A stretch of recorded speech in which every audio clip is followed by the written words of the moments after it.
ዕውቀት ኖሮኛል ገንዘብ የለኝም ያልከው አንተ መምህር ሆይ ዕውቀት ካለህ ብር ከሌለህ አንድ ነገር ልንገርህ የድሆችን ልጆች አስጠና እዚህ ሰንበት ትምህርት ቤት ባጌጥ ነው ሀብል ተመጻደቅ በተጫማ ነው ጫማ እቻ ፈራትን ካኛል በመነነዳው መኪና ደሃውን መስታወቱን ዘጋንበት ስቲከር ለጠፍንበት ክርስቶስን አባረር ነው ለድሆች ቤት ካጸዳሽ ጉልበትሽ ምጽዋት ትሆንልሻለች ንባብ ያደከማችሁ መምህራን ሊቃውንት እባካችሁ ስበኩበት አስተምሩበት እያላቸው ቁጭ አሉ እኛኮ ቢቸግር ነው አባ ቃላ ቢሉኝ ነበር ቢቸግር እኮ ነው የቆምነው እኛ ክርስቶስ ከዋናው ማዕድ ተገፍትሯል መብል መጠጥ ይሄ ብቻ መሰለ እንዴ ወንጌል ካልነገርከው ይሄው በረሃብ አለቀ ሰው ሌላ አዳራሽ ገባ አስተምርበት ከራስ ካስተምርበት እኛ ብናስተምር የሁሉ ትዳር ይፈርስ ነበር ኤፍኤም ሬዲዮ ላይ ይንጫጫ ነበር በቁም ሳጥን የተጨናነቀ አለፍም ሲል እኮ እሱ ሲያረጅና ሲጠበን እንኳን ለደሃ የማይሰጥ እኮ ብዙ አለ ልዋጭና ቅያሪ ዕቃ የምናስገባበት ክርስቶስን እንኳን ደህና መጣካ ማለት ከፈለጋችሁ ቢያንስ አንድ ደሃ ይኑራችሁ መታጎሱ በከበረው ዙፋን ላይ ያስቀመጠንን ጌታችንን ድንጋይ ላይ አንጥፈነዋል እቅጩንም አንነጋገር ከዋናው ማዕዳችን አባረነው ፍርፋሪ እንኳን ነፍገነዋል ለምለም መስክ ያሰማራንን ጌታ እውነት እንነጋገር ስለ ቃሌና ስለ ድፍረቴ ይቅርታ አድርጉልኝ ሶፍት የተቀላቀለበት አይደለም እንሰጠው መንክር እግዚአ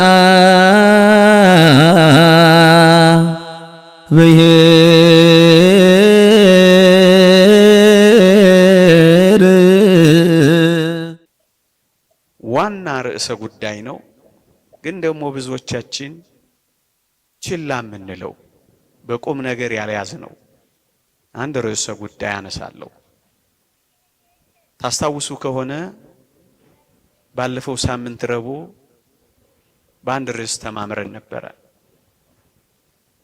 አስታውሱ ብያችሁ አላስጨነቃችሁም እኔ ግን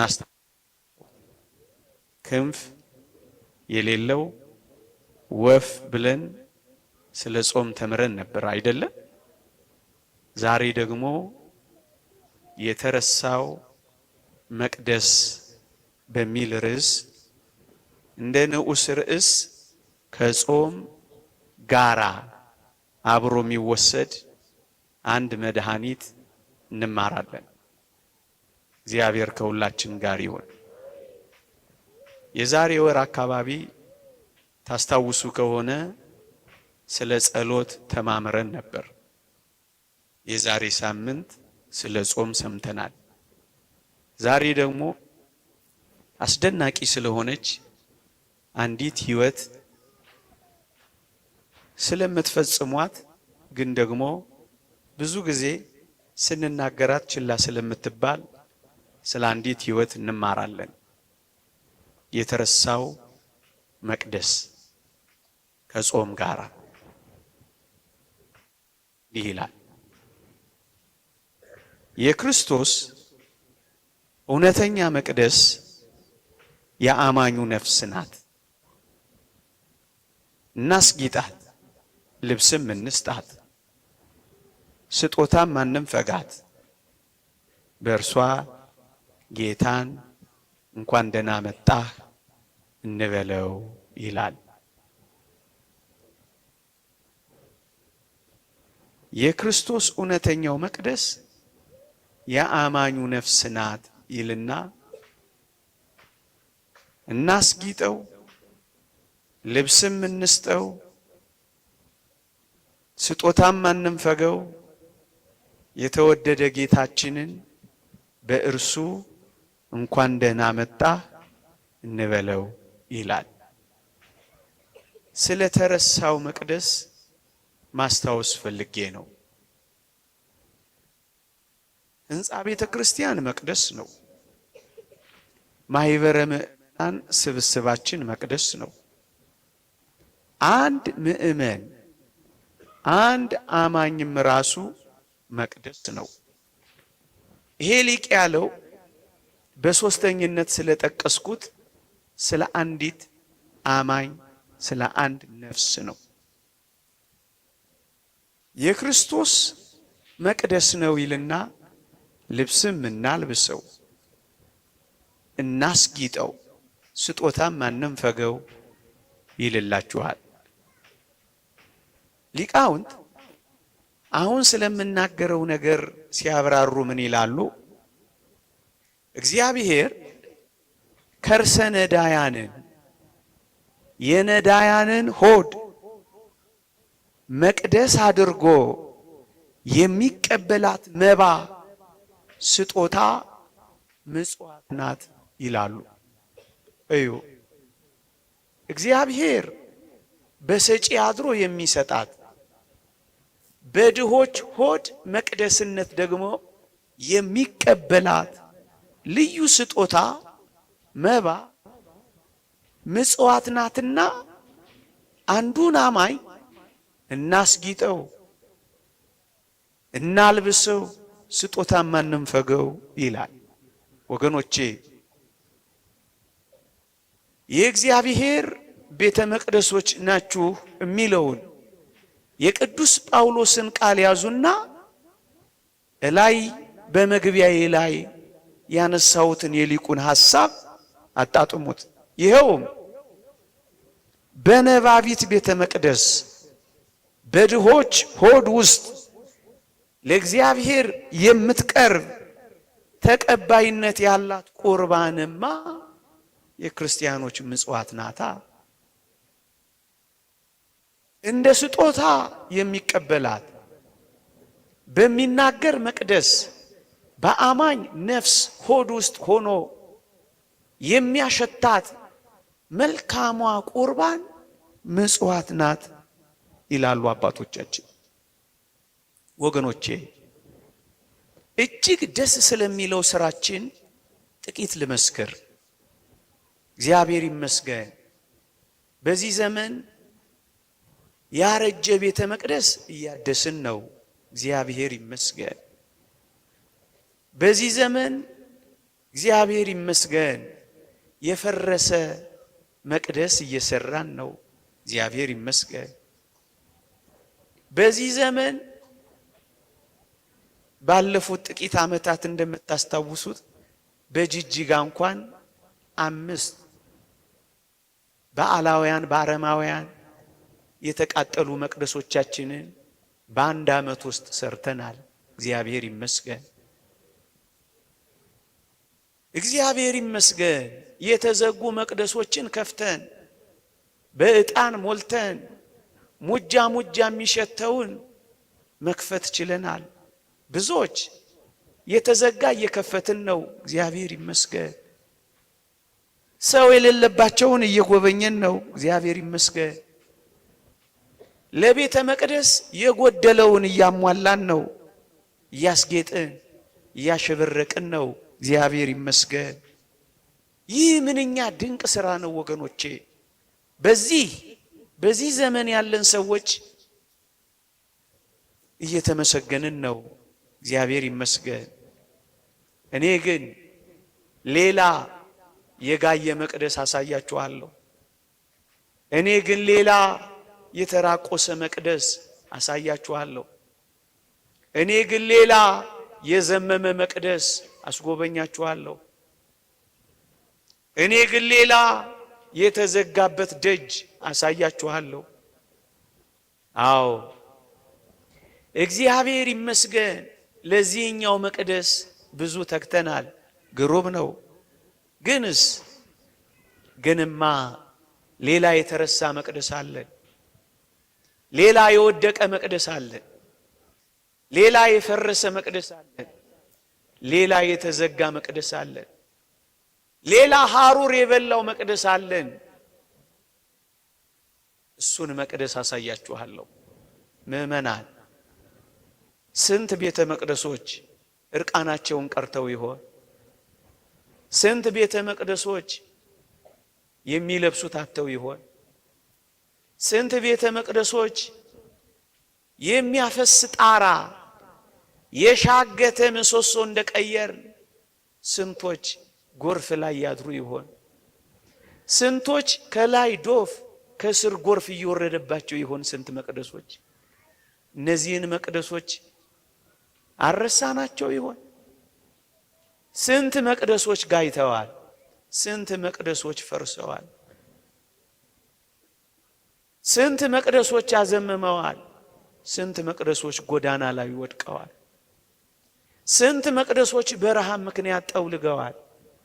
ስንት መቅደሶች በዚህ ክረምት ብቻ በብርድ ስንቶች ሞተዋል? የአዲስ አበባን ስታቲስቲክስ ማየት ትችላላችሁ። እንደውም ይሄ ትምህርት ለክረምትም ይሆናል። ቱቦ ስር የሚያድሩ ስንት ቤተ መቅደሶች አሉ።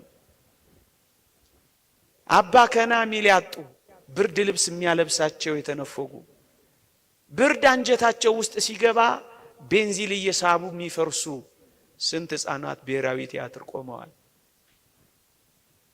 እና መቅደሶች አልጋዩም ልትሉኝ ነው?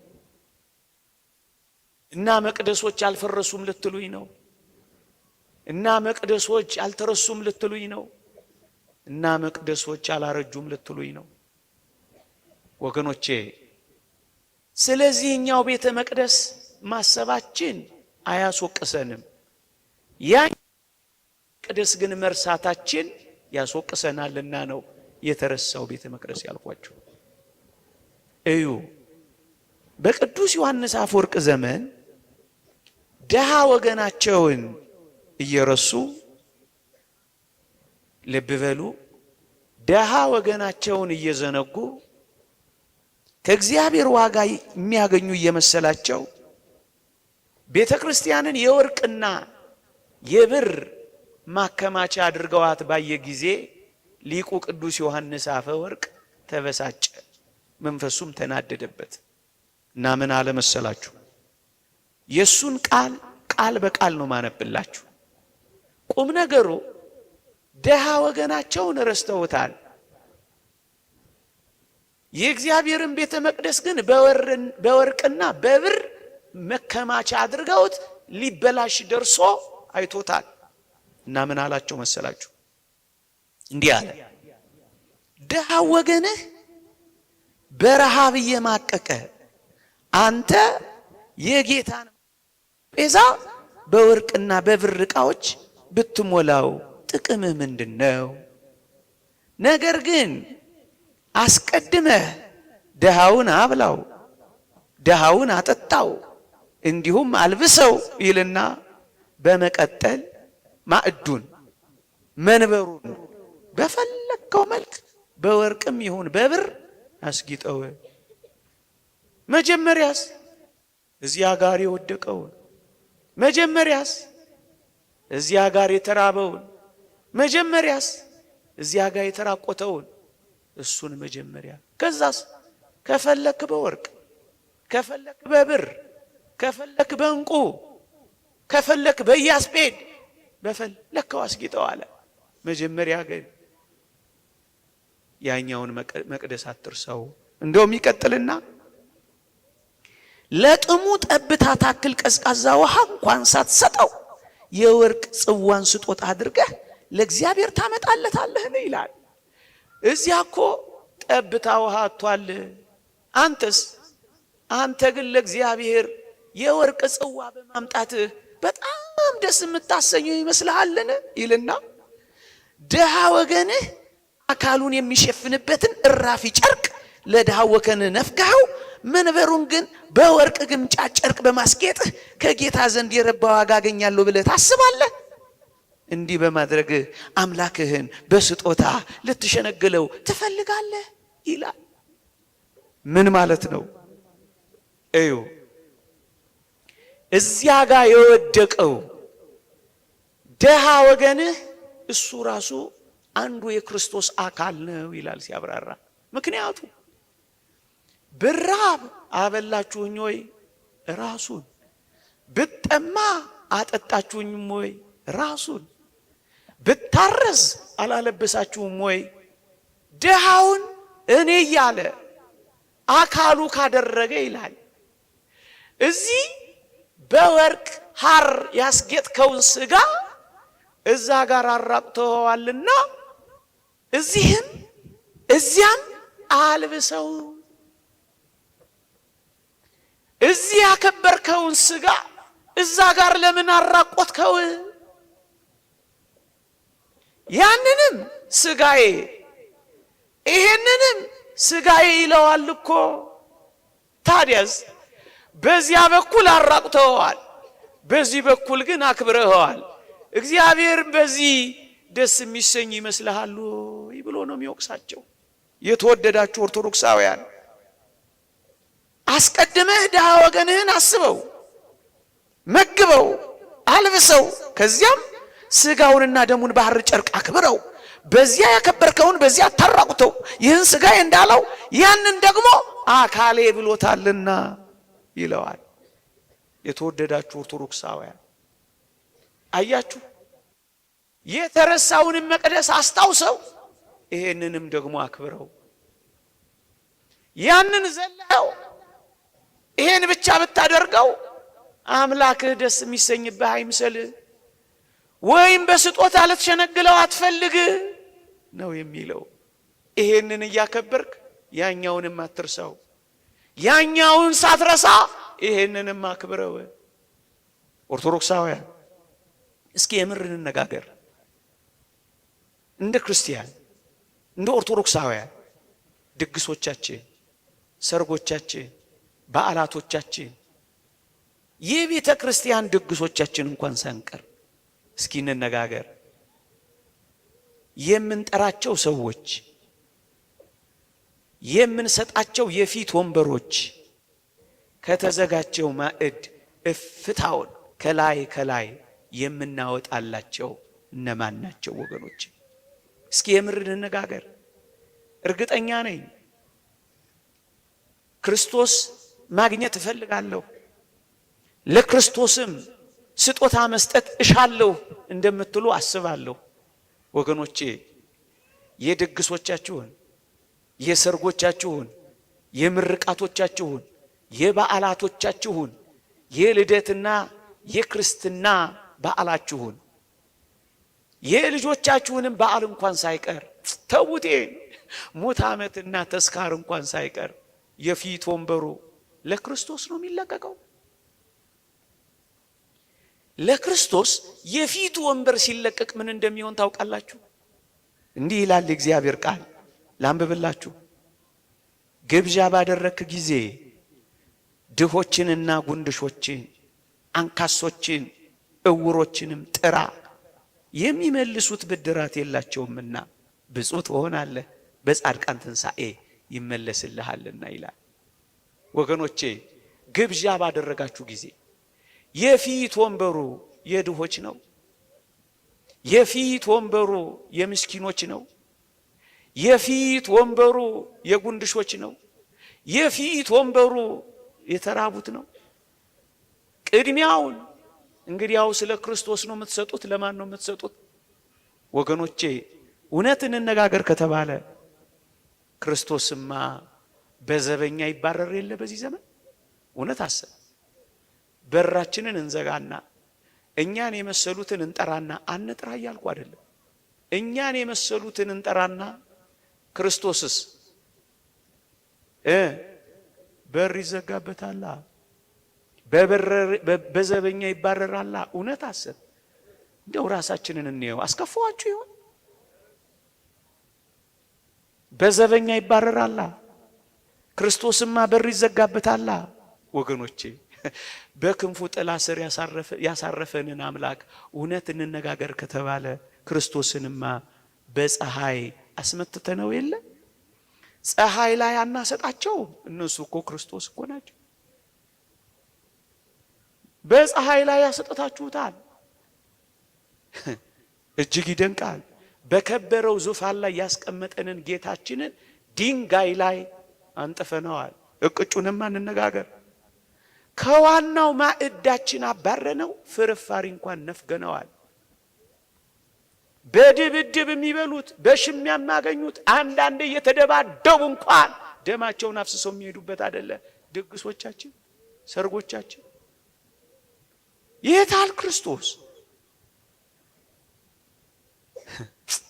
ያማረውን ለምለም መስክ ያሰማራንን ጌታ እውነት እንነጋገር። ስለ ቃሌና ስለ ድፍረቴ ይቅርታ አድርጉልኝ። ሶፍት የተቀላቀለበት አይደለም እንሰጠው ነው አይደለም። የጋጥነውን አጥንት አይደለም እንወረውረው። እንደው ይቅርታ አድርጉልኝ፣ እንደው ውሻ አላደረግነው። የታል ክርስቶስ? የታሉ ድሆች? የታል ያ መቅደስ? የታል ይሄ ህይወት? የታል ይሄ ክርስትና? እውነት ነው ውሸት ነው የምንኖረው? አልተረሳም፣ አልተተወም፣ አልተባረረም። እመኑኝ። ደግሞም ታውቃላችሁ በዚህ ዘመን ትርፍራፊ እንኳን ያለ ዋጋ ማግኘት አስቸግሯል። ትልልቅ ሆቴሎች ትርፍራፊን እንኳን ለድሃ በገንዘብ መሸጥ ጀምረዋል። ምን ማለት ነው? የፊቱ ወንበር ከክርስቶስ ተባሯል። እውነት እንነጋገር ከተባለ እንዲህ አይደል እየኖርን ያለ? አልተረሳም ክርስቶስ?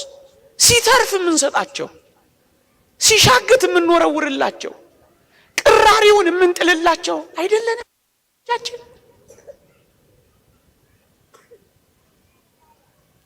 እንደውም ሊቁ ቅዱስ ዮሐንስ አፈወርቅ ዳግመኛ እንዲህ ይላል፣ በረከቱ ትደርብንና በሞቴ ስሙኝ። እንዲህ ይላል፣ አንተ ከተገቢው በላይ ትመገባለህ።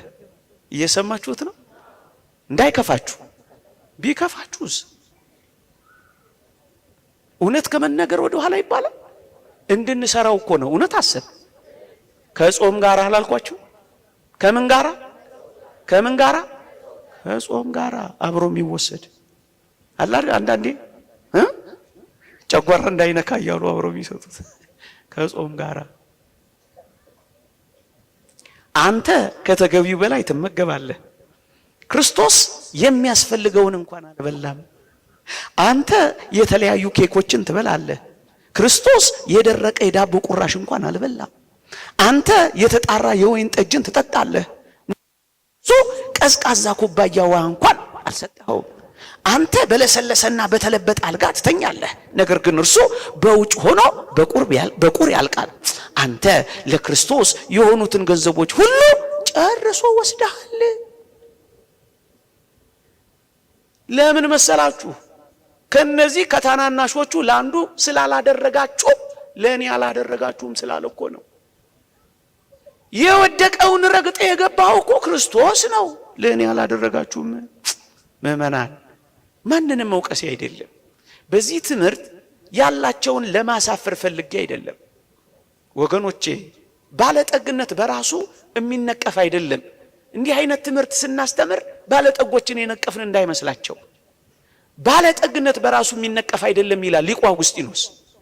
ይልቁንም አብርሃም ባለጠጋ ነበረ ይልና ድሃውን አልዓዛርን ከማቀፍ ግን ባለጠግነቱ አልከለከለውም ይልና ሁለቱም አብርሃምም ድሃው አልዓዛርም በጌታ ፊት ባለጠጎች ነበሩ ይላል። ኢዮብ ባለጠጋ ነበር። ባለጠግነት የሚነቀፍ አይደለም። ባለጸግነትን የምናወግዝም ይመስላቸው አሉ። አይደለም አይደለም ምእመናን። እና ከእንግዲህም አሁን ስናገር ያንን እየነቀፍኩ እንዳይመስላችሁ፣ ጉርለታችንን እንድንሞላ እያሳሰብናችሁ ነው። እዩ እንደ እውነት እንነጋገር ከተባለ ያንዳንዶቻችን እኮ መኪና ቤት አላት። እውነት አሰብ። የመኪና ቤት ማደሪያ አለ የለም? አዎ። ለክርስቶስ ግን አሁንም ድረስ ቤት ተነፍጎታል። ቤት የለውም። ለአንዳንድ መኪኖቻችን እኮ አቡጀዲ ጨርቅ የሚለብሱ ያማረ ልብስ ለብሰው የሚኖሩ መኪኖች አሉ። ብዙ የክርስቶስ መቅደሶች ግን ልብስ አጥተው ተራቅተው በውርጭና በብርድ የሚያልቁ አሉ። የኛ ቁም ሳጥን በቅያሪ ልብስ ተጨናንቋል። ምናልባት ልብስ ለመቀየር ጣዋት እኮ 5 እና 10 ደቂቃ ስናወጣ ስናወርድ፣ ከዚያም ደግሞ የሰራተኛይቱ እዳ ይሆናል ረፈርፈድ ሲል። የልብሳችን ክምር እንዴት ብዙ ነው! በቁም ሳጥን የተጨናነቀ አለፍም ሲል እኮ እሱ ሲያረጅና ሲጠበን እንኳን ለድሃ የማይሰጥ እኮ ብዙ አለ። ልዋጭና ቅያሪ ዕቃ የምናስገባበት አሁን ግፍ እየተሰራ አይደለም ወገኖቼ? ድሃው ፀሐይና ብርድ ይፈራረቅበታል። አንዳንዶቻችን ግን ሞዴል መኪናዎችና ሞዴል ልብሶች እያፈራረቅን ኖረናል። ታዲያ ክርስቶስ የታል? ከዕለታት አንድ ቀን ለመቅደስ የምንሰጠው ብር፣ ያውም ደጅ ተጠምተን የምናመጣው ገንዘብ። ተው እንጂ ምዕመናን፣ ድሆች እኮ በዚህ ዘመን የሚደርቡት ብርድ ልብስ አጥተዋል። እኛ በብራንድ ተጨናንቀናል። ድሃው ክርስቶስ ከዋናው ማዕድ ተገፍትሯል። አንዳንዶቻችን ግን መጀመሪያ ስታርተር፣ ከዛ ዋናው ምግብ፣ ከዚያ ደግሞ ዴዘርት። አቤት ጉዳችን!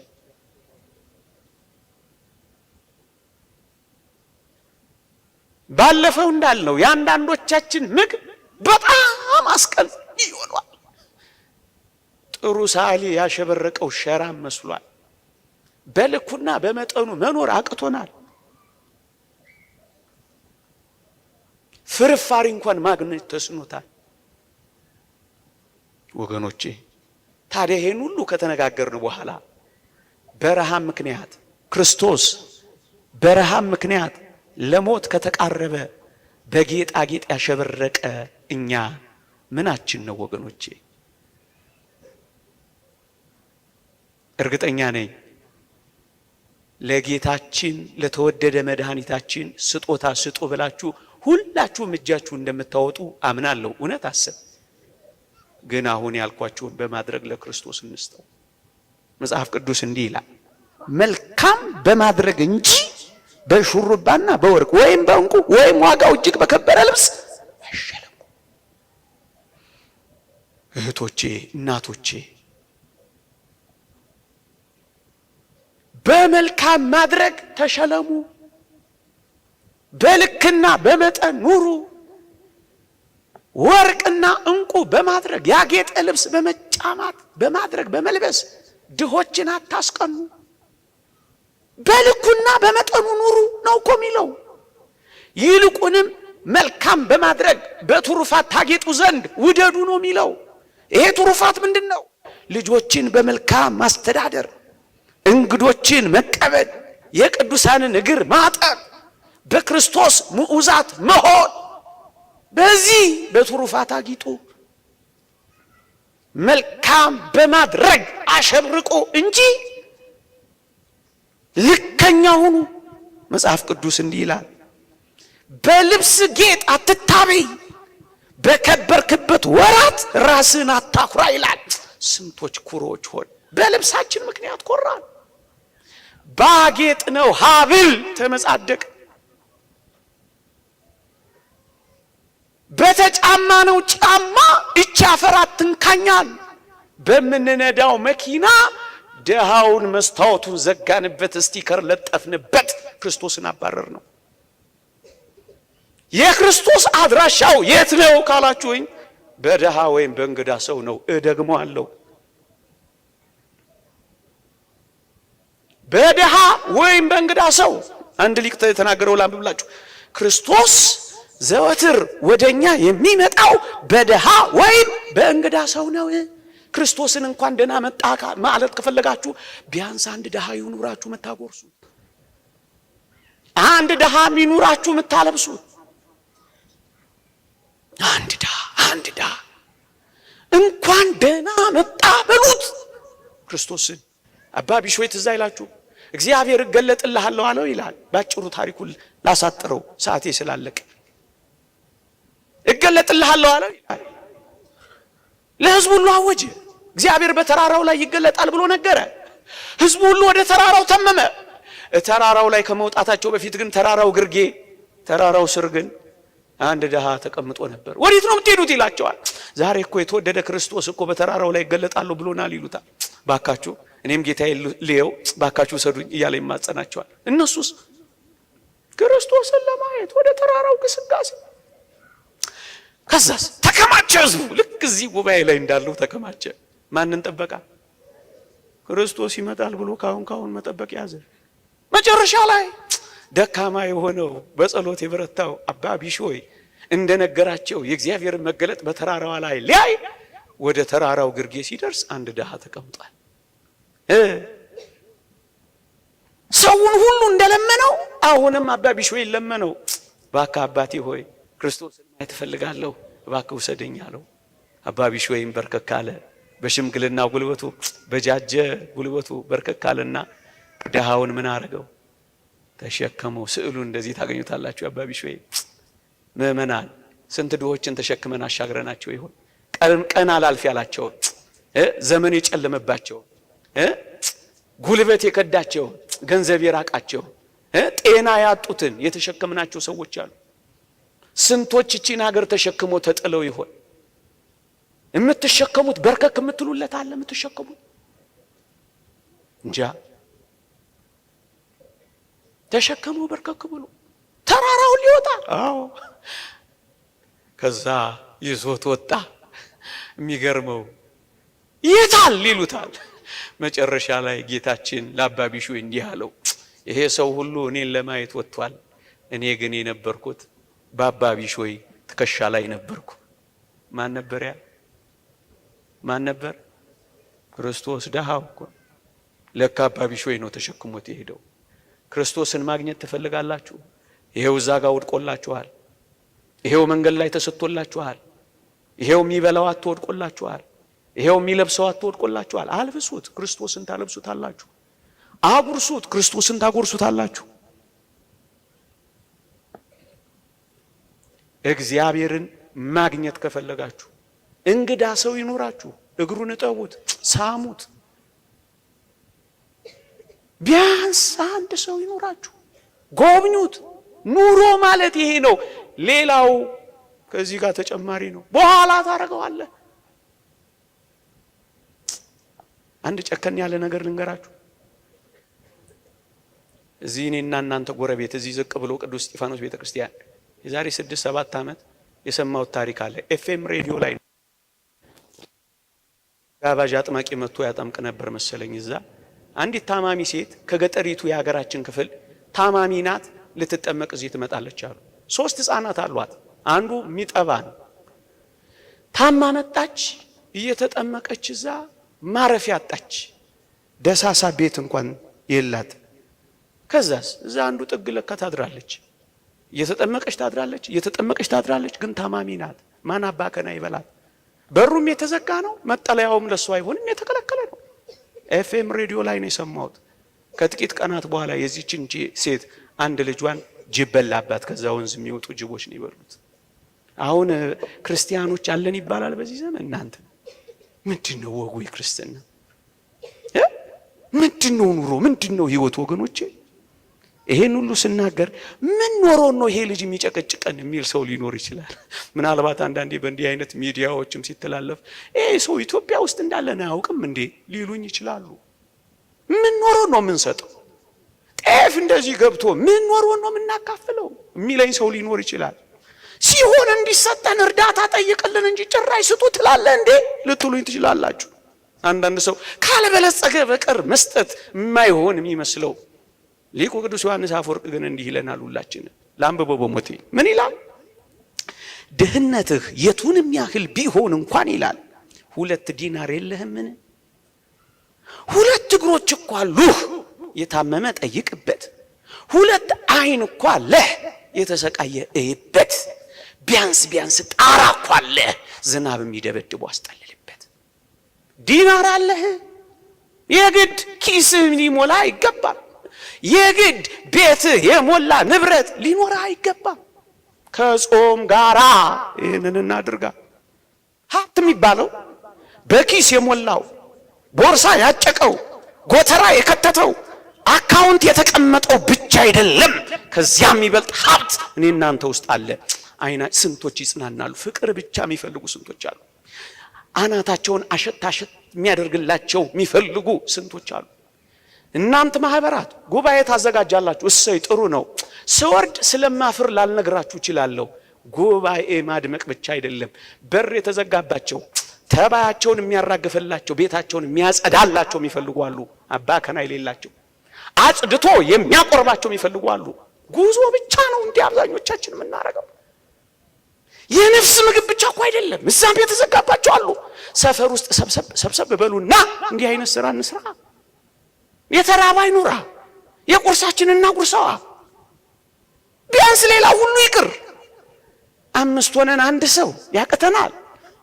እዩ በሞቴ ደግሞም ሌላ ላሳያችሁ። ቤት ሞልቷቸው የሰው ረሃብ ያዛቸዋል። የሚያጫውታቸው ያጡ፣ መናገር እየፈለጉ ሰሚ ጆሮ ያጡ እኮ አሉ። እፍኝ ጥሬ ሞልቷቸው እፍኝ አስታዋሽ ልብ የሌላቸው ምስኪኖች አሉ። ደም ብዛት ያዞራቸው፣ የሰው ፍቅር የራባቸው ልጆቻቸው ቤት ገዝተውላቸዋል። ልጆቻቸው ግን አይጎበኟቸው። ምን ያጡ? ሰሚ ጆሮ፣ ፈላጊ ልብ፣ ገስጋሽ እግር ያጡ ብዙዎች ናቸው። ሰው የተራቡ ገንዘብ ኖሯቸው ጆሮ የተነፈጋቸው መብል ልጆች ሞልተዋቸው ወገኖቼ ፍቅር የራባቸው አሉ። እንጎብኛቸዋል።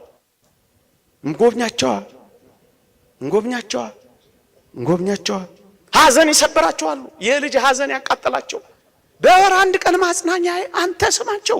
ምክንያቱም መክሊት አለሃ። ምእመናን ዕውቀት ኖሮኛል ገንዘብ የለኝም ያልከው አንተ መምህር ሆይ ዕውቀት ካለህ ብር ከሌለህ አንድ ነገር ንገርህ፣ የድሆችን ልጆች አስጠና። እዚህ ሰንበት ትምህርት ቤት ቱቶር ስጣ፣ ዕውቀትህን መጽውታ አስተምርበታ። ዕውቀትህ ምጽዋት ትሆናለች።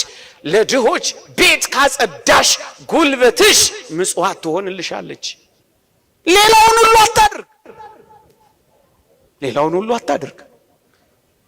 ዕውቀት ያጎበጣችሁ ካህናት፣ ንባብ ያደከማችሁ መምህራን፣ ሊቃውንት እባካችሁ ስበኩበት፣ አስተምሩበት።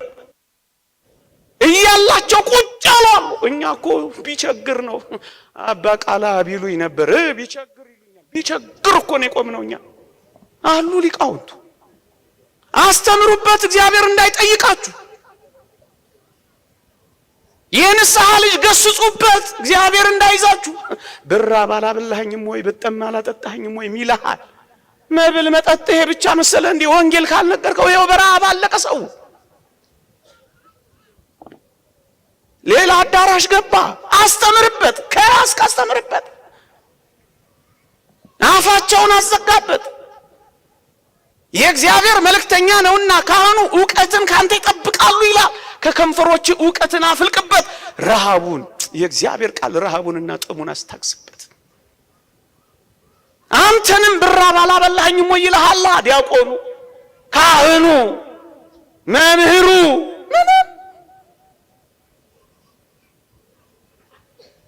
እኛ ብናስተምር የሁሉ ትዳር ይፈርስ ነበር። ኤፍኤም ሬዲዮ ላይ ይንጫጫ ነበር። ልጠቅልለው፣ የተሰጠን እንደሆነ እንምን ተሰጥቶን ነው፣ የኛ አይደለም።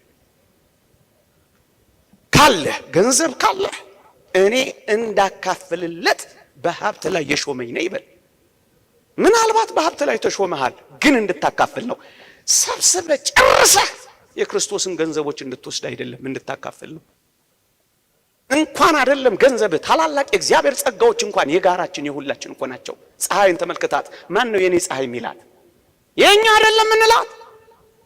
ምንጮች የኛ፣ ዛፎች የኛ፣ ፀሐይ የኛ፣ ገንዘባችንም የኛ የጋራችን ነው። ግን ሁላችንም ወስደን ጨረስ ነው። አንዳንዶቻችን ባጌጠ ልብስ አስቀናናቸው። የጋራችን ነው። በዝናብ የበቀለው በፀሐይ ያበሰለው የእግዚአብሔር ገንዘብ ነው ብለህ በትህትና መጽውተው ይላል ማር ይስሐቅ። የሱ ነው፣ ያንተ ነው፣ ያንተ አይደለም የኔ ነው እንዳትለው፣ የተቀበልከው እንጂ ያንተ መሆንህን እንዳትነግረው፣ ለራስህ ስጠው። መጨረሻ ልጠቅልለው። ሀብታችሁን በጣም ትወዱታላችሁን? ሰፊ ክፍል ነው ላሳጥረው። ሀብታችሁን በጣም ትወዱታላችሁን? ንብረታችሁንስ በጣም ትፈልጉታላችሁን? እንዲያ ከሆነ ብልና ዝገት በማያጠፉት ሌቦችም አጥሩን ምሰው ግድግዳ ጥሰው ግንብ አፍርሰው ጉድጓድ ቆፍረው የማይወስዷት አንድ ቦታ ልጠቁማችሁ። እሷም የድሆች ሆድ ናት። እሷም እግዚአብሔር የሚቀበላት ቁርባን የሆነች ምጽዋት ናት። ጮክ ብዬ ልናገረው፣ ባንክ ከማስቀመጥ በላይ እነዚህ ድሆች ውስጥ አስቀምጡት። አክሲዮን የምትገዙ ሆይ አክሲዮናችሁንም እየገዛችሁ ግን ድሆችንም እየጎበኛችሁ፣ ትልቅ አክሲዮናችሁ የሚሆነው ይሄ ነው። ትልቅ የባንክ ተቀማጫችሁ ይሄ ነው።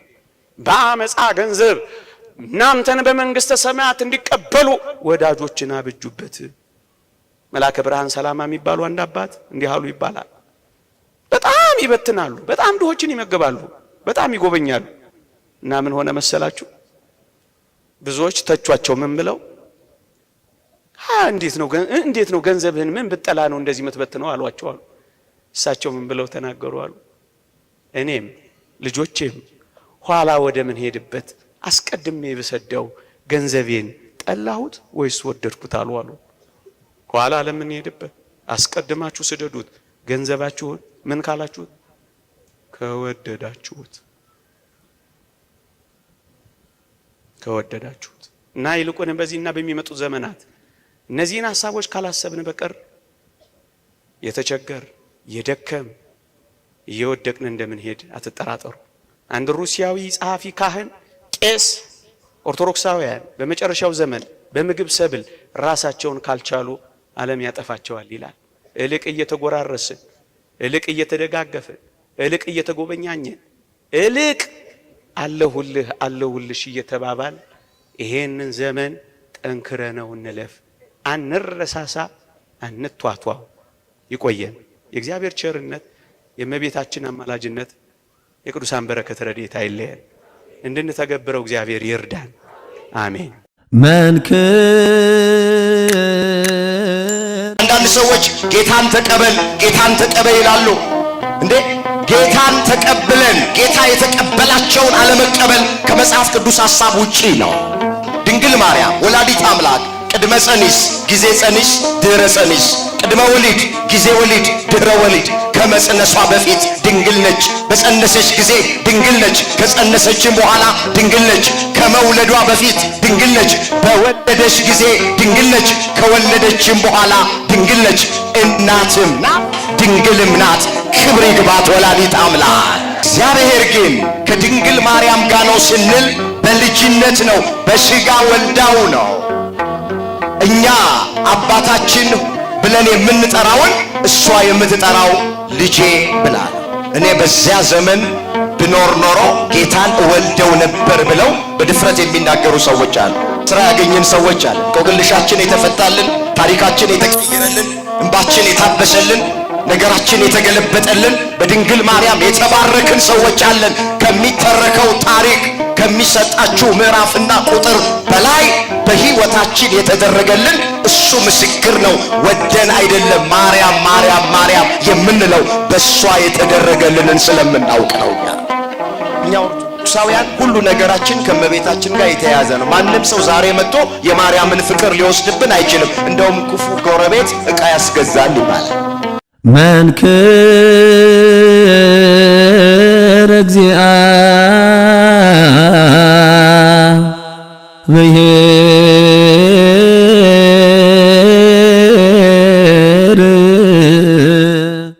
እግዚአብሔር የቃሉን ደጅ ከፍቶ ሁላችንን እንዲያስተምረን የእሱ ቅዱስ ፍቃዶ ይሆነልን። እሺ፣ በሚኖረን አጭር ሰዓት እግዚአብሔር እንደረዳንና እንደፈቀደልን መጠን የምንማማርበት የትምህርታችን ርዕስ የሚሆነው ትውልድ ሁሉ ብፅዕት ይሉኛል የሚል ይሆናል።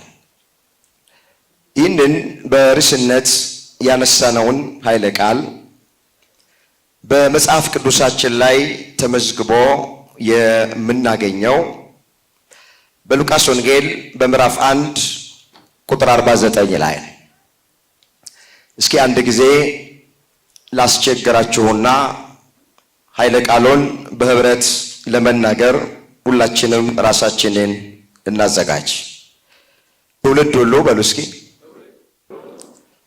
ብፅዕት ይሉኛል።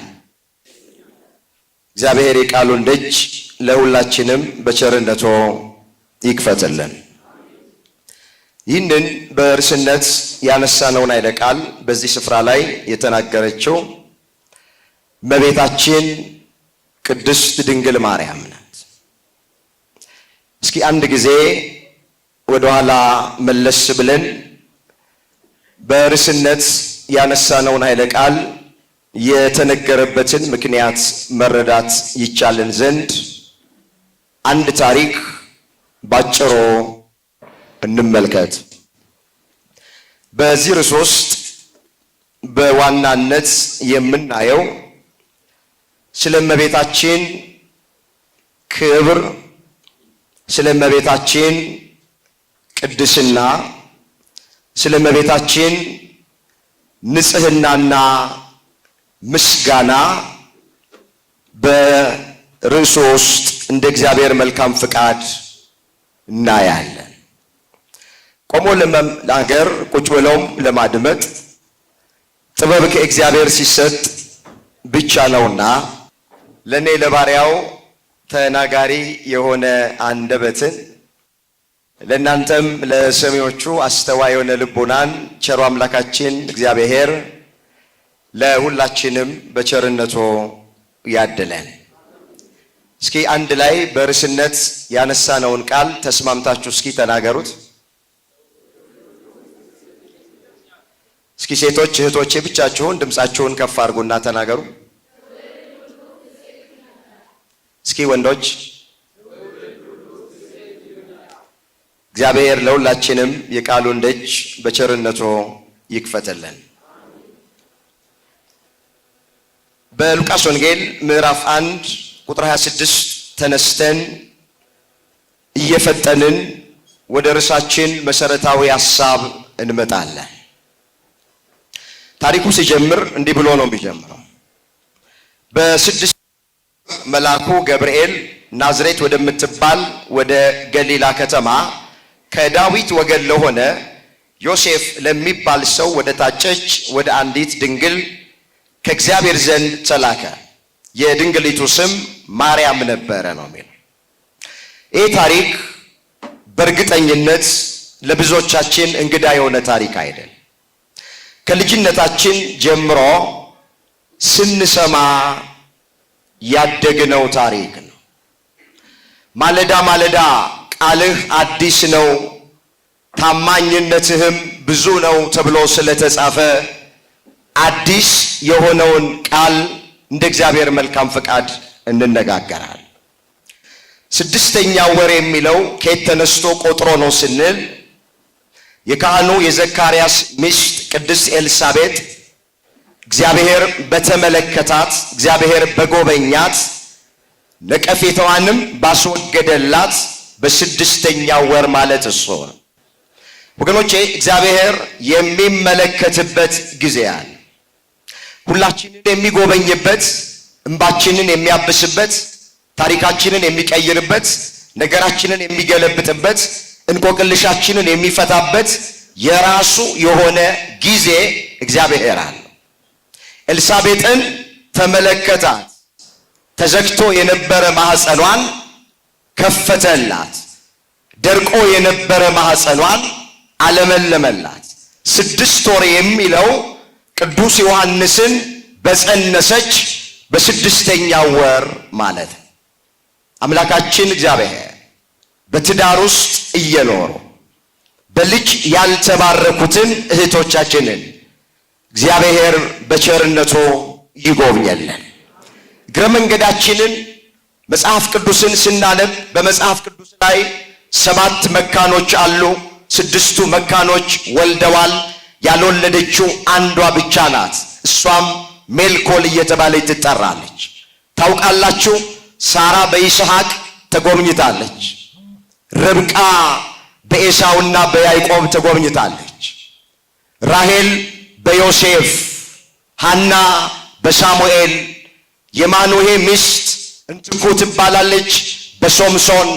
አዲስ ኪዳን ላይ ስንመጣ አሁን ታሪኳን የምንተርክላት ቅድስት ኤልሳቤጥ በመጥምቀ መለኮት በቅዱስ ዮሐንስ ተጎብኝታለች። 6ቶቹ መካኖች ወልደዋል። አንዷ ብቻ መካን ናት ያልወለደችው፣ ሜልኮል ተብላ ትጠራለች። የሳኦል ልጅ የዳዊት ሚስት ናት። ሜልኮልም ያልወለደችው እግዚአብሔር ለሜልኮል ልጅ መስጠት ስላቃተው ሳይሆን ስለተረገመች ይቺ ሴት እስክትሞት ድረስ አትወልድም ስለተባለች ነው እንጂ ሁሉም መካኖች ወልደዋል። መጽሐፍ ምን ይላል?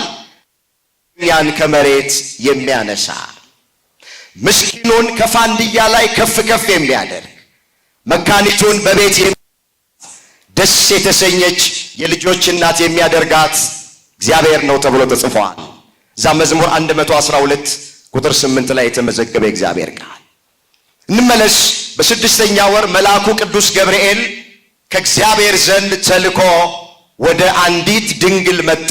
በዚህ ታሪክ ውስጥ ላኪ አለ፣ ተላኪ አለ፣ የተላከበት ሀገር አለ፣ የተላከበት ከተማ።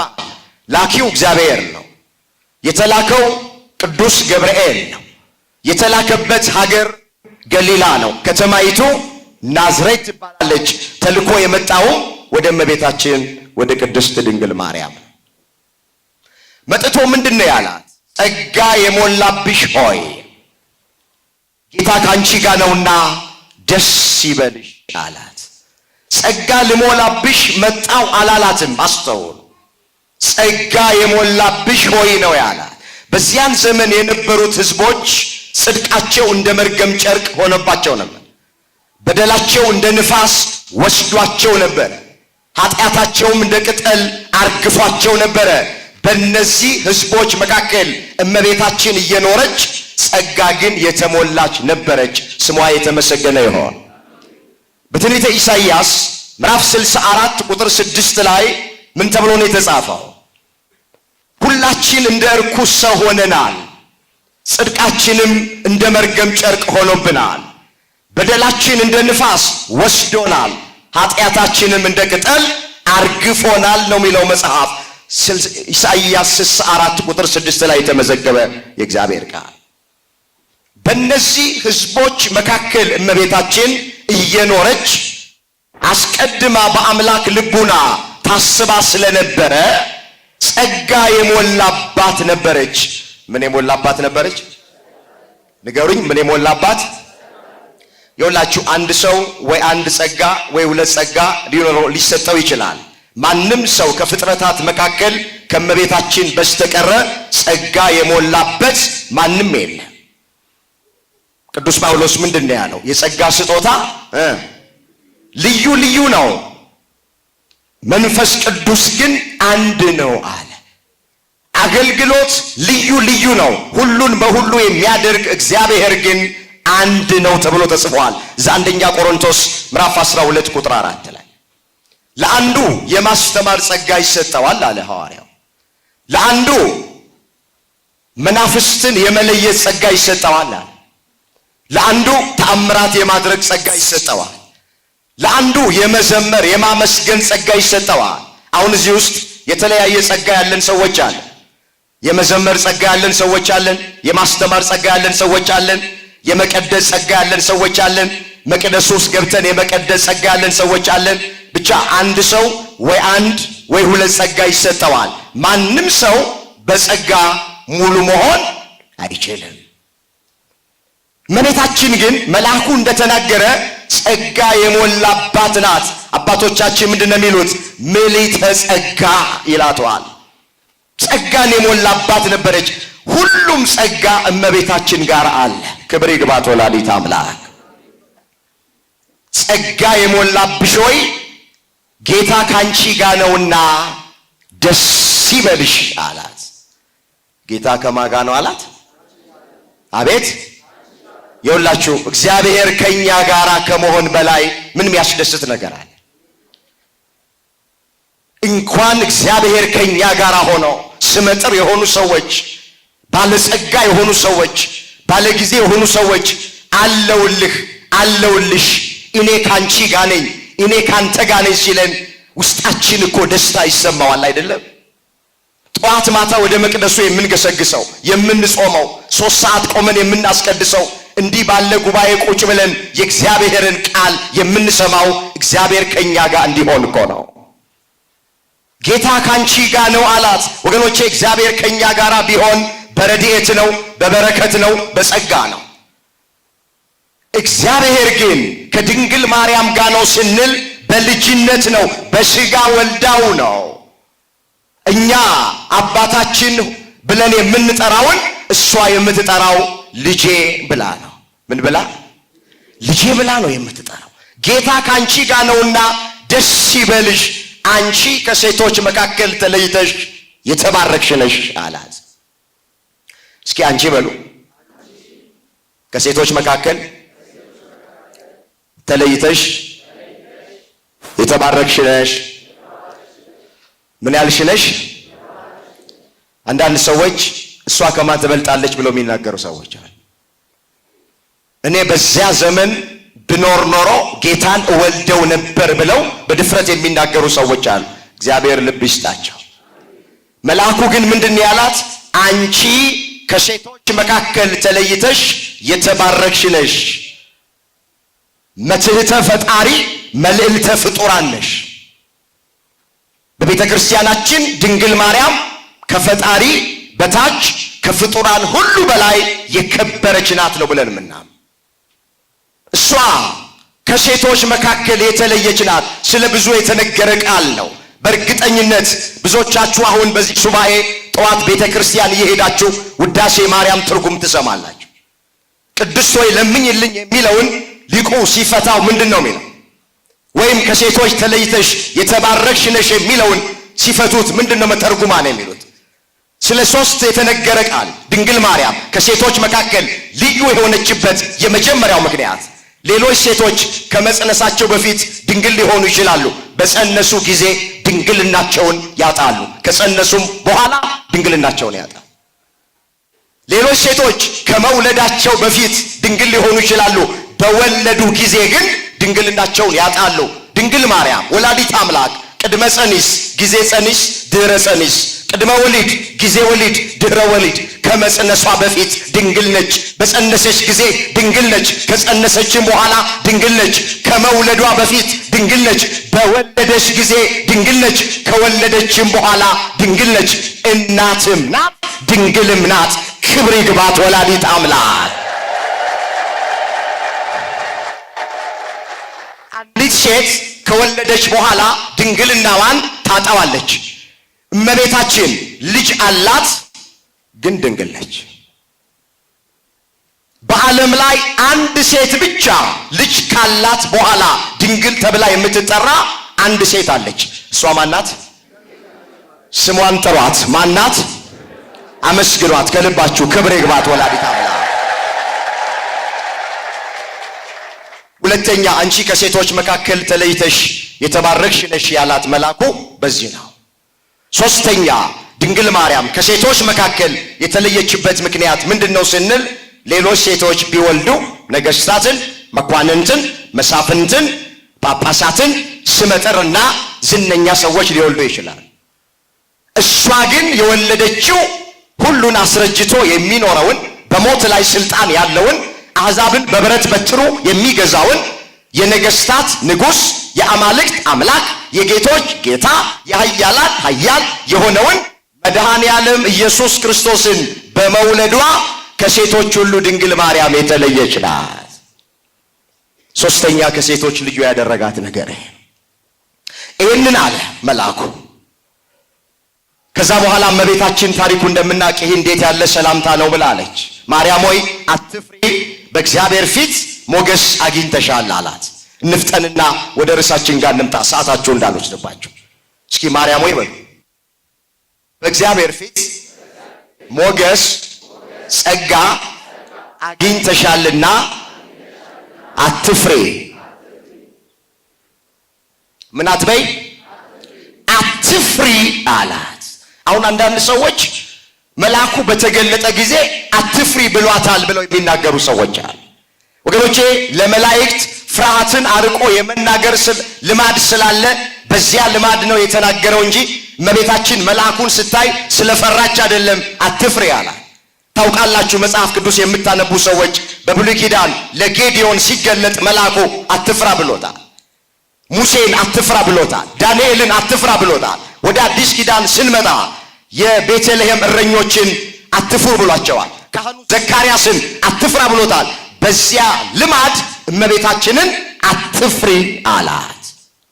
በእግዚአብሔር ፊት ሞገስ አግኝተሻል። ይኸውላችሁ ሞገስ ማለት ተቀባይነት ማለት ነው። ሞገስ ማለት ምን ማለት ነው? አቤት ተቀባይነት ማለት ነው።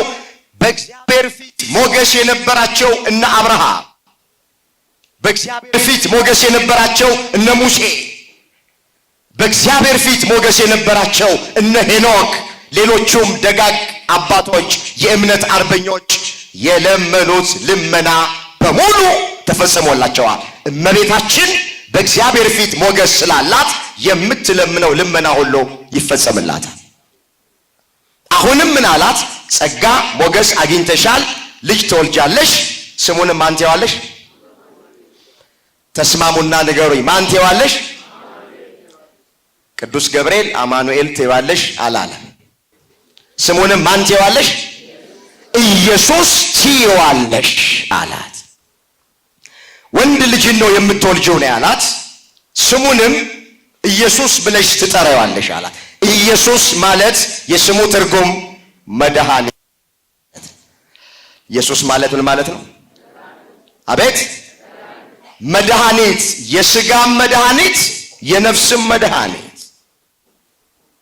ወገኖቼ ይሄ ስም ከስሞች ሁሉ በላይ የሆነ ስም ነው።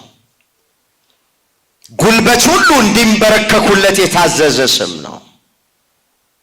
አጋንንት የሚንቀጠቀጡለት ስም ነው። የዳንበት ስም ነው።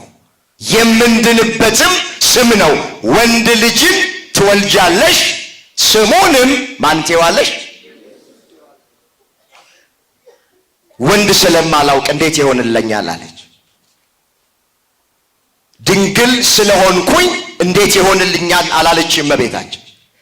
ወንድ ስለማላውቅ እንዴት ይሆንልኛል ብላ ስትል ሶስት ምስክርነቶችን አመጣ። እግረ መንገዳችንን ወንድ ስለማላቅ ማለቷ ምን ማለቷ ነው ያሉ እንደሆነ ወገኖቼ በቤተ ክርስቲያን እመቤታችንን እኛ ድንግል ስንላት ድንግልናዋ በሶስት ወገን ነው። በስንት ወገን? አቤት በሶስት ወገን። የመጀመሪያ በስጋ ድንግል ነች፣ በህሊናዋ ድንግል፣ በሐሳቧ ምንድነች? አቤት ድንግል ነች። አስተውሉ። የእመቤታችን ድንግልና ከሌሎች ሰዎች ድንግልና የተለየ።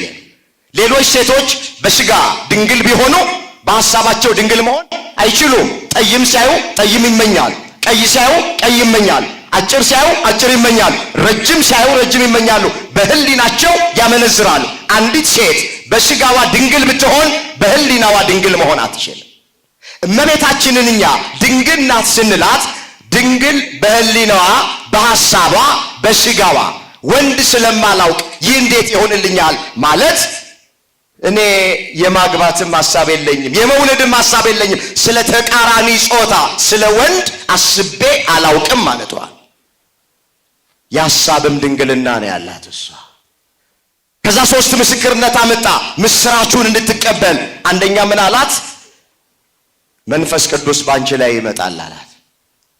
ሁለተኛ እነሆ ዘመድሽ ኤልሳቤጥ ካረጀች በኋላ አሁን እግዚአብሔር ጎብኝቷታል፣ 6 ወር ሆኗታል አላት።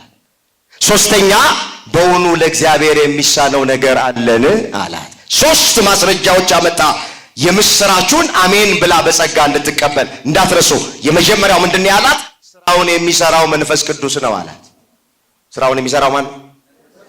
አቤት መንፈስ ቅዱስ ነው። ሁለተኛ ዘመድሽ ኤልሳቤጥ መካን ነበረች፣ አሁን እግዚአብሔር ካሰባት ከጸነሰች 6 ወር ሆኗታል። ኤልሳቤጥ የእመቤታችን ዘመድ ናት፣ የአክስቷ ልጅ ናት። ኤልሳቤጥ ማለት የኢያቄም እህት ናት። ዘመድሽ ኤልሳቤጥ ከጸነሰች 6 ወር ሆኗታል። ሶስተኛ ማስረጃ ምን አለ? በውኑ እግዚአብሔርን የሚያቀተው ነገር አለ? በውኑ ለእግዚአብሔር የሚሳነው ነገር አለ ሲል እመቤታችን ምን አለች?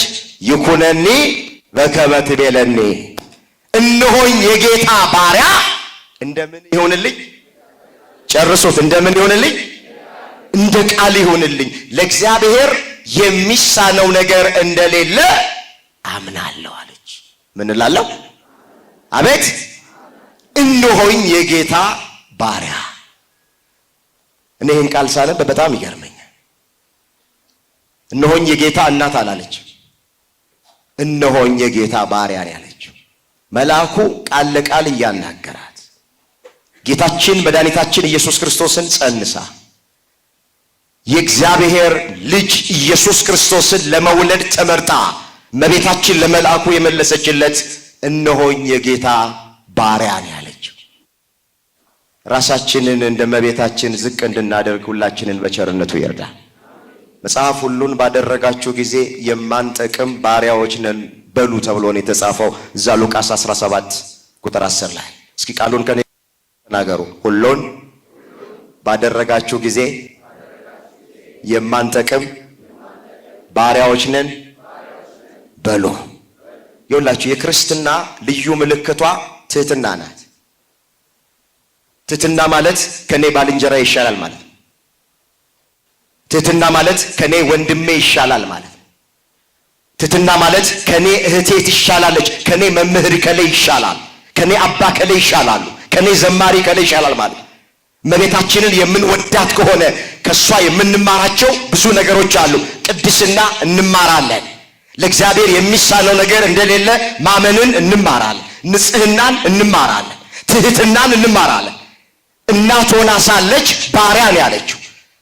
ስለዚህ መጽሐፍ እግዚአብሔር ትዕቢተኞችን ይቃወማል፣ ለትሑታን ግን ጸጋውን ይሰጣል ተብሎ ተጽፏል። መጽሐፍ ቅዱስን ስታነቡ ከኦሪት ዘፍጥረት እስከ ዮሐንስ ራእይ ስታነቡ የእግዚአብሔር የሆኑ ሰዎች መለያቸው ትህትና ነው። ስለማን ልተርክ? ስለ አብርሃም ልተርክ? ስለ ሙሴ ልተርክ? አዲስ ኪዳን ላይ ልምጣና ስለ ኢየሱስ ክርስቶስ ልተርክ? እኔ የዋህ በልቤም ትሑት ነኝ ከኔ ተማሩ ያለውን ስለ ቅዱስ ጳውሎስ ልተርክ? እስከ ሦስተኛው ሰማይ የተነጠቀ በቀሚሱ ጫፍ እውር ያበራ፣ ለምጽ ያነጻ፣ ሽባ ይረታ፣ ጎባጣ ያቀና የነበረ 72 ቋንቋ ይናገር የነበረ ጳውሎስ እኔ ጭንጋፍ እንጂ ሰው አይደለሁም ነው ያለው። ሁላችሁ የክርስትና ልዩ ምልክቷ ትህትና ናት። በትህትና እንድንመላለስ እግዚአብሔር ሁላችንን ይርዳል። እነሆኝ የጌታ ባሪያ እንደ ቃል ይሁንልኝ አለች። የመልአኩን የምስራች በይሁንታ አሜን ብላ ስትቀበል ዓለም ድህነቱ ተወጠነ። ሊቃውንት ምን ይላሉ? እመቤታችን ያኔ ይሁንታ ባታሳይ አሜን ብላ ባትቀበል ኖሮ የዓለም የመዳን ቀን አንድ ቀን ከቆየች አንድ ቀን ይራዘም ነበረ፣ ወር ከቆየች ወር ይራዘም ነበር ይላሉ ሊቃውንት። አሜን ብላ ስትቀበል ከሦስቱ ቅዱስ አንዱ ቅዱስ አካላዊ ቃል እግዚአብሔር ወልድ ኢየሱስ ክርስቶስ የዕለት ጽንስ ሆኖ በማኅፀኗ ተጸነሰ ይላል። ወዲያው ብድግ ብላ ታሪኩ እንደምናውቅ ወደ ተራራማው አገር ወደ ዘካርያስ ቤት ሄደች። ኤልሳቤጥን ተሳለመቻት። ኤልሳቤጥም የማርያምን ሰላምታ ስትሰማ ጽንሱ በማኅፀኗ ውስጥ በደስታ ዘለለ። በኤልሳቤጥም መንፈስ ቅዱስ ምን አለባት? ምን አለባት? ይኸውላችሁ የእመቤታችን ምስጋና የእመቤታችን ሰላምታ መንፈስ ቅዱስን ይሞላል፣ ጽንስን ያዘልላል። ሰላምታውን ስትሰማ የእመቤታችንን ቅድስት ኤልሳቤጥ ማኅፀን ውስጥ የነበረ የ6 ወር ጽንስ ዘለለ ይላሉ ሊቃውንተ ቤተ ክርስቲያን። ይህንን በሲኖዶሳቸው ዘለለ የሚለውን ቃል ሰገደ ብለው ፈተውታል። ለምን? ለጽንስ ዝላይ አይመቸውምና ጽንስ ዘለለ ይባል፣ ግን ሰገደ ብለውታል። እመቤታችን ለጸነሰችው የአምልኮ ስግደት ሰገደ። ለእመቤታችን ደግሞ የጸጋ የአክብሮት ስግደት ገና በማኅፀን ውስጥ ሳለ ቅዱስ ዮሐንስ ሰገደ። ኤልሳቤጥም መንፈስ ቅዱስ ሞላባት፣ በታላቅ ድምፅ ጮኻ የመልአኩን ምስጋና ደገመችው። ምን ብላ? የጌታ እናት ወደ እኔ ትመጣ ዘንድ እንዴት ይሆናል? እሺ የተባረክሽ ነሽ፣ የማኅፀንሽን ፍሬ የተባረከ ነው አለቻት። እስኪ የጌታ እናት በል። ወደ እኔ ትመጣ ዘንድ እንዴት ይሆናል? እነሆ የሰላምታሽ ድምፅ በጆሮዬ በገባ ጊዜ ጽንሱ በደስታ ዘለለ። የጌታዬ እናት ነው ያለችው። ወደ እኔ ትመጣ ዘንድ እንዴት ይሆንልኛል? ለምን? የተለመደው ገረድ ወደ እመቤቷ ትሄዳለች እንጂ እመቤት ወደ ገረድ አትመጣም። ኤልሳቤጥ ራሷን ዝቅ አደረገች። ምንም ዘመድ ብትሆን ምንም ታላቅ ብትሆን አልተመጻደቀችም። እኔ እኮ ታላቅ ነኝ አላለች። የጌታዬ እናት ወደ እኔ ትመጣ ዘንድ እንዴት ይሆንልኝ አላለች። እኔ ወደ አንቺ ልመጣ ይገባኛል እንጂ እንዴት አንቺ ወደ እኔ ትመጫለሽ አለች። እኛ አንዳንድ ጊዜ ከሰው ጋር ስንቀራረብ ከሰው ጋር ስንለማመድ ያንን ሰው እንንቃለን። ምንድን ነው የሚባለው? የቄስ ሚስት የባሏን መስቀል አትሳለምም ይባላል።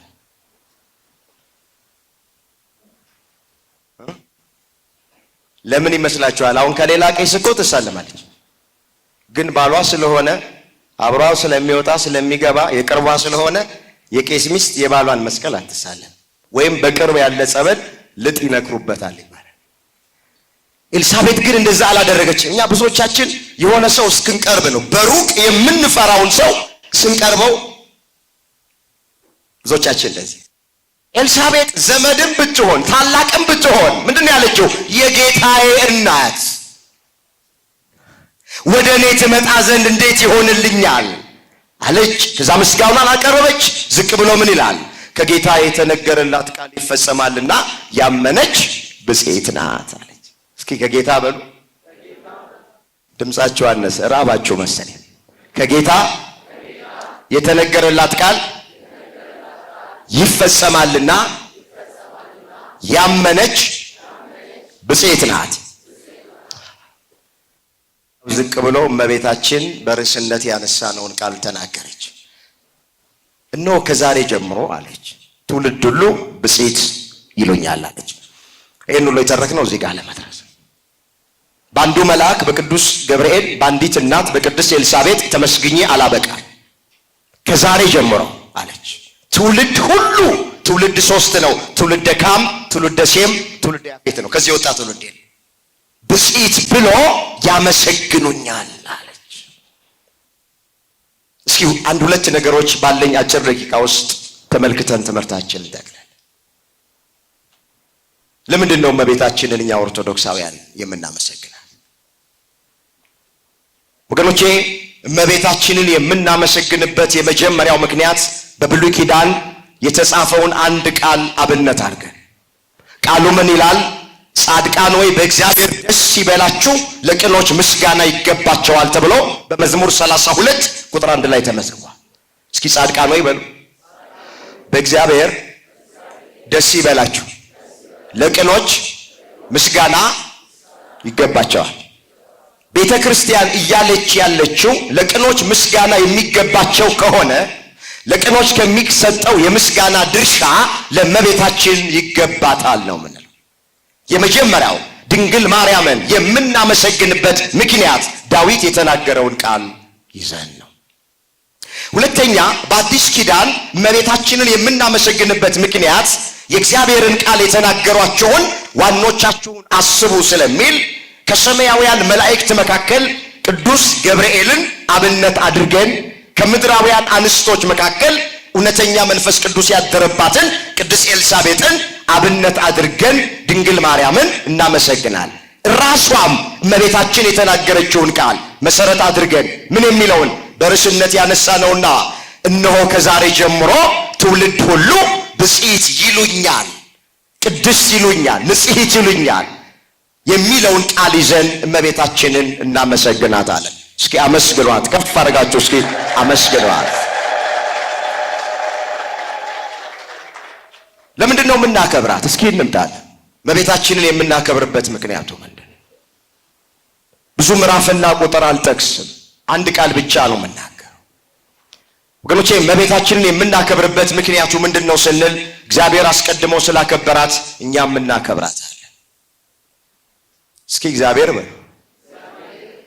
አስቀድሞ ስላከበራት እኛም እናከብራታለን። ድንግል ማርያምን አስቀድሞ ያከበራት ማን ነው? የመረጣት ማን ነው? የወደዳት ማን ነው? የተቀበላት ማን ነው? ከፍ ከፍ ያደረጋት ማን ነው? እግዚአብሔር ስላከበራት እኛ ምን እናረጋታለን? ብዙ ምዕራፍና ቁጥር አትፈልጉ። ብዙ ክርክር ውስጥ አትግቡ። ማንም ሰው ተነስቶ ድንግል ማርያምን ለምን ታከብራለህ ብሎ ቢጠይቀን መልሳችን እግዚአብሔር ስላከበራት አከብራታለሁ። ለምን? ክርስትና ማለት እግዚአብሔር ያከበረውን ማክበር ነው። ክርስትና ማለት እግዚአብሔር የተቀበለውን መቀበል ነው። ክርስትና ማለት እግዚአብሔር የወደደውን መውደድ ነው። መጽሐፍ ምን ይላል? እናንተን የሚቀበል እኔን ይቀበላል፣ እኔን የሚቀበል የላከኝን ይቀበላል። ነቢይን በነቢዩ ስም የሚቀበል የነቢዩን ዋጋ ይወስዳል። ጻድቁን በጻድቅ ስም የሚቀበል የጻድቁን ዋጋ ይወስዳል። ከነዚህ ከተናናሾች ለአንዱ ቀዝቃዛ ውሃ እንኳን በስሙ ብታጠጡ እውነት እላችኋለሁ ዋጋው አይጠፋበትም ብሎ ተጽፏል። ማቴዎስ 10 ቁጥር 40 ላይ የተመዘገበ እግዚአብሔር ቃል። ቃሉን አስተውሉት። እናንተን የተቀበለ እኔን ተቀበለ ነው የሚለው። እኔን የተቀበለ የላከኝን ተቀበለ። አንዳንድ ሰዎች ጌታን ተቀበል ጌታን ተቀበል ይላሉ። እንዴ ጌታን ተቀብለን ጌታ የተቀበላቸውን አለመቀበል ከመጽሐፍ ቅዱስ ሐሳብ ውጪ ነው። እኔን የተቀበለ እናንተን ተቀበለ ብሏል። አሶ እናንተን የተቀበለ እኔን ተቀበለ ብሏል። እኔን የተቀበለ ደግሞ የላከኝን ተቀበለ ነው ያለው። ስለዚህ ድንግል ማርያምን የምናከብርበት ምክንያቱ እግዚአብሔር ስላከበራት ነው። ደግሞ ጳውሎስ የተናገረውን ቃል መሰረት አድርገን መጽሐፍ ምንድን ነው የሚለው? ቀረጥ ለሚገባው ቀረጥን፣ መፈራት ለሚገባው መፈራትን ስጡ አለና ክብር ለሚገባው ደግሞ ምንን ስጡ አለ? እስኪ ክብር ስጧት ለወላዲተ አምላክ። ሮሜ ምዕራፍ 13 ቁጥር 7 ላይ የተመዘገበ ቃል ነው። ክብር ለሚገባው ክብርን ስጡ ነው። ስለዚህ ትውልድ ሁሉ ብፅዕት እያለ ያመሰግነኛል። እኛ በእሷ የተደረገልንን ስለምናውቅ ድንግል ማርያምን እናከብራለን፣ እንወዳታለን። አዎ ከውድቀት የተነሳ ነው ከሞት ወደ ሕይወት የተሸጋገር ነው በጌታችን በመድኃኒታችን በኢየሱስ ክርስቶስ ነው። ድንግል ማርያም የድህነታችን ምክንያት ናት። ማናቀውን አምላክ ያሳወቀችን እሷ ናት። ማይዳሰሰው አምላክ የተዳሰሰው ከእሷ በነሳው ሥጋ ነው። ታውቃላችሁ ለመለኮት ሥጋ ደም አጥንት የለውም። ሥጋንም አጥንትንም ደምንም የወሰደው ከእሷ ነው።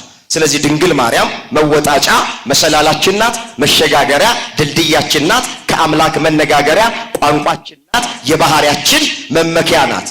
እኔ ከምተርክላችሁ ታሪክ በላይ ድንግል ማርያምን ለማክበር ለመውደድ ለማመስገን በሕይወታችን የተደረገልን ነገር እሱ ምስክር ነው።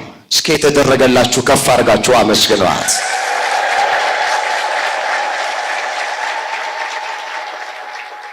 ጤና አተን የነበርን በስሟ ተማጽነን ጤና ያገኘን ሰዎች አለን። እውነት አሰን ልጅ አተን የነበርን በስሟ ተማጽነን ልጅ ያገኘን ሰዎች አለን። ስራ አተን የነበርን ሰዎች ስም ተማጽነን ስራ ያገኘን ሰዎች አለን። እንቆቅልሻችን የተፈታልን፣ ታሪካችን የተቀየረልን፣ እንባችን የታበሰልን፣ ነገራችን የተገለበጠልን በድንግል ማርያም የተባረክን ሰዎች አለን። ከሚተረከው ታሪክ ከሚሰጣችሁ ምዕራፍና ቁጥር በላይ በሕይወታችን የተደረገልን እሱ ምስክር ነው። ወደን አይደለም ማርያም ማርያም ማርያም የምንለው በእሷ የተደረገልንን ስለምናውቅ ነው። እኛ ይህን ስም ማንም ሰው ሊያስጠለን አይችልም። ገና በእናታችን ማፀን ሳለን ነው የሰማነው። አንዲት ሴት ስትጸንስ ጎረቤት መጥቶ ምንድን ነው የሚላት? ማርያም ምን ትበልሽ ትቅረብሽ ነው የሚባል። ታውቁም እንዴ?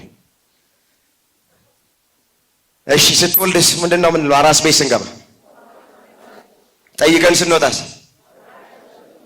የተወለደው ሕፃን ልጅ አልጋ ላይ ሲጫወት ማን እያጫወተች ነው የሚባል? አቤት በልጅነታችን ሌባና ፖሊስ ስንጫወት መውጫ መንገድ ስናጣ የምን መንገድ ስጠኝ ነው? የዛሬ ላይ አድርገውና ሴቶች እህቶቻችን ላይ ፊታቸው ላይ ጥቁር ጠባሳ ሲወጣ ማን ሳመቻት ነው የሚባለው? አንቺ አሁኑን አይደለም የበፊቱን። በሰማይ ላይ ቀስተ ደመና ስናይ አረንጓዴ ቢጫ ቀይ የማን መቀነት ነው? የሆነ የሚያስደነግጥ ነገር ስንሰማ የማንን ብቅል እየፈጨው ነው ብሎ የሚባለው? ስለዚህ ሁላችሁ እኛ ኦርቶዶክሳውያን ሁሉ ነገራችን ከመቤታችን ጋር የተያያዘ ነው። ማንም ሰው ዛሬ መጥቶ የማርያምን ፍቅር ሊወስድብን አይችልም። እንደውም ክፉ ጎረቤት ዕቃ ያስገዛል ይባላል። ፍቅራችን ይጨምራል፣ መውደዳችን ይጨምራል፣ ምስጋናችን ይጨምራል፣ አክብሮታችን ይጨምራል። ለምን? በእሷ የተደረገልንን ስለምናውቅ፣ በእሷ ያገኘነውን ስለምናውቅ ነው። ስለዚህ ይህንን መርሃ ግብር ያዘጋጃችሁ ሲሳይ በገና የዜማ መሳሪያ ማሰልጠኛና ሌሎች ወንድሞቼ እህቶቼ ማስታወቂያውን እንዳየው በጣም ነው የምትመሰገኑት። በርቱ፣ ቀጥሉ። የሚቀጥለው ደግሞ ከአዳራሽ ውጭ ሆናችሁ ከዚህ ከሙቀቱ ውጪ ብዙ አሁን ሰው ተጨንቆ ነው ያለው፣ ሙቀት ውስጥ ነው ያለው። ውጪ ሆነን ደግሞ በስፋት በቤተ ክርስቲያን በአውደ ምሕረት በጉባኤ ላይ በዚህ በፍልሰታውም ሊሆን ይችላል ብቻ በሚመቸው ቀን እመቤታችንን እንዳመሰግናት እንድናከብራት ከፍ ከፍ እንድናደርጋት የአምላካችን እግዚአብሔር ቅዱስ ፈቃዱ ይሆነልን። ማርያምን ትወዷታላችሁ? ትወዷታላችሁ? ሰውየውን ጠየቁት አሉ ማርያምን ትወዳታለህ ወይ ተብሎ ሲጠየቅ እንዴ ወድጄ ነው እንዴ መወዳት ከግንድ የሚያላትም ልጅ አላት እኮ አለ።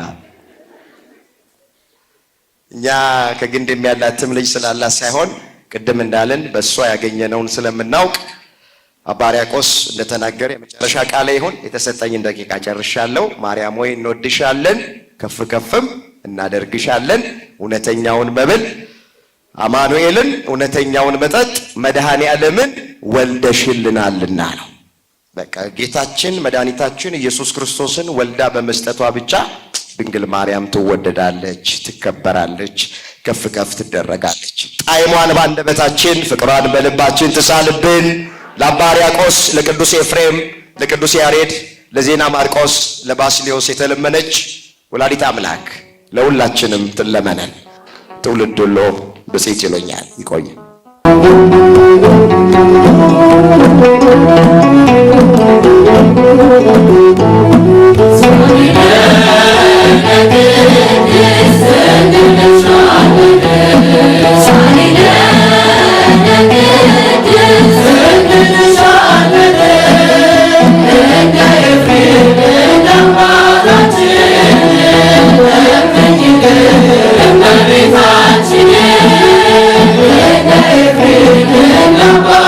Thank you.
ውድ የመንክር ሚዲያ ተከታታዮች እንግዲህ በዚህ ሚዲያ መንፈሳዊ ዝማሬዎችን ስብከተ ወንጌሎችን አዳዲስ እውነተኛ መረጃዎችን በዚህ ሚዲያ ታገኛላችሁና የዚህ ሚዲያ ቤተሰብ እንድትሆኑ ስንል በአክብሮት እንጠይቃለን። የመንክር ሚዲያ ታዳሚዎች ሰብስክራይብ፣ ላይክ፣ ሼር ማድረጋችሁን ለሰዎች ማጋራታችሁን አትተው።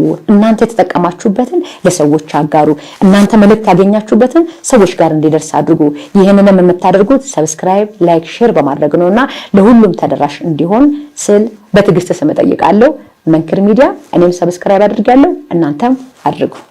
መንፈሳዊ መዝሙሮችን፣ መንፈሳዊ ስብከቶችን እንደዚሁም ደግሞ ወቅታዊ የሆኑ የቤተ ክርስቲያን ጉዳዮችን መመልከት፣ ማየት፣ መስማት ከፈለጋችሁ በተለያየ ሶሻል ሚዲያ ላይ መንክር ሚዲያ እንድትከታተሉ እጋብዛችኋለሁ። መንክር እግዚአ